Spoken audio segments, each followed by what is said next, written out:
Let me start with something uncomfortable.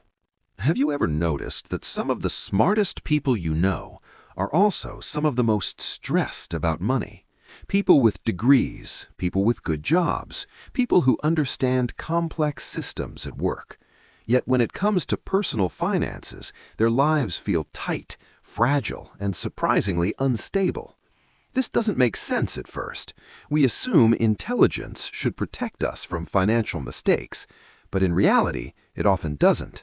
In fact, being smart can sometimes make money decisions worse, not because smart people are careless, but because their brains work against them in very specific ways. Let's slow this down and talk about why. Picture a normal life, nothing extreme. A young professional in the US or Europe, maybe a recent graduate, maybe someone 5 or 6 years into their career. They earn around $60,000 to $70,000 a year, or 45,000 to 55,000 euros. From the outside, they're doing well. But after tax, the number changes. In the US, 65,000 might become 48,000. In Europe, deductions can be even higher. Now let's walk through a normal month. Rent or mortgage comes first. Not extravagant, just decent, something close to work. Then transportation, a car payment, insurance, fuel, or public transit, passes, maintenance. Student loans, credit cards, health insurance, utilities, groceries, subscriptions that quietly renew. Nothing here looks reckless, everything looks responsible. And yet by the end of the month, there isn't much left. Not zero, but not enough to feel safe. And this is where the confusion begins, because smart people expect a simple rule to apply. If I earn more, this pressure should reduce. So they focus on career growth. They work harder, they specialize, they change jobs strategically. Their income rises, and for a short moment, things feel lighter. Then slowly, quietly, the stress returns. At this point, smart people don't panic. They rationalize. They tell themselves things like, this is just the cost of adulthood. This is normal at my stage. Once I earn a bit more, it'll stabilize. That logic feels reasonable, but it hides the real problem. The issue isn't income. It's how intelligent brains respond to income. Smart people are good at optimizing systems.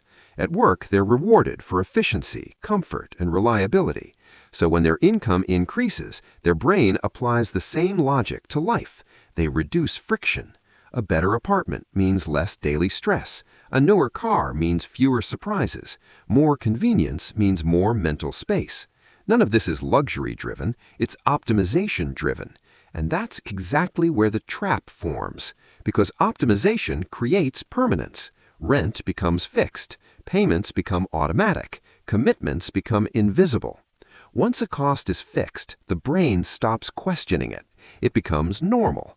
And normal costs don't feel like decisions anymore. They feel like facts. You don't wake up every month deciding to pay rent, you just do it. And that's dangerous, because fixed costs don't scale down when life gets harder. Let's use simple math. Take someone earning $48,000 after tax. That's $4,000 a month. Now imagine fixed costs total $3,400. Rent, transportation, insurance, loans, utilities. That leaves $600. Not terrible, but not flexible. Now this person gets a raise, $10,000 more per year. After tax, maybe $6,000, $500 more per month. It feels meaningful. But then rent increases, transportation improves, lifestyle quietly expands. Fixed costs become $3,800. Now they're back where they started. Same margin, same stress. Higher income, same fragility. This is why smart people feel confused. They did the math, but they calculated the wrong thing. Smart people often focus on affordability. Can I afford this? That's the wrong question. The right question is, what does this cost me permanently? A smart brain sees a car payment as manageable, but ignores that it removes future flexibility. A smart brain sees higher rent as logical, but misses that it locks income into one outcome.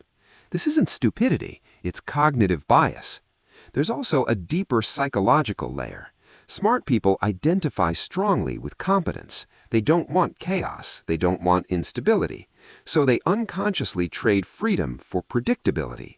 Predictable bills, predictable lifestyle, predictable commitments. It feels safe, but safety built on obligations is fragile because obligations don't protect you, they trap you.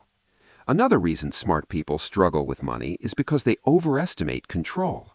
They believe future income will always rise, that their skills will protect them, that layoffs happen to others, that they can adapt when needed.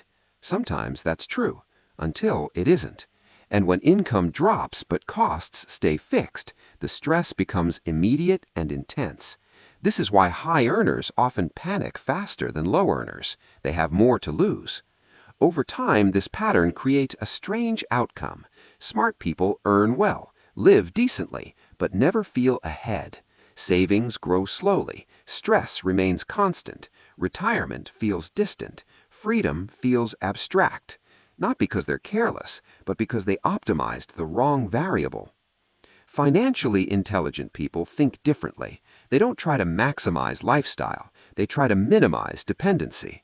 They don't ask, what can I afford? They ask, what does this force me to earn forever?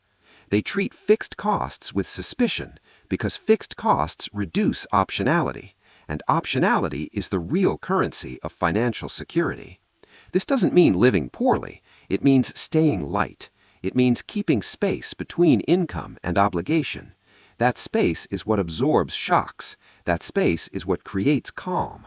That space is what smart people accidentally eliminate. If this pattern continues long enough, the long-term impact is clear. More income, same anxiety. Better life on the surface, more pressure underneath. And eventually, burnout. Not from work, from maintaining a life that requires constant income. Here's the perspective shift. Smart people don't need more financial knowledge, they need different framing. Money isn't about intelligence, it's about structure. And the structure most people build works against how the brain actually behaves. Once you see that, the shame disappears. You stop blaming yourself, and you start noticing which decisions reduce freedom and which ones quietly protect it. If you've ever wondered why money still feels hard despite doing everything right, you're not alone, and you're not broken. Your brain is simply very good at solving the wrong problem. If this helped you see money more clearly, subscribe for more calm, realistic conversations like this. No hype, no pressure, just clear thinking.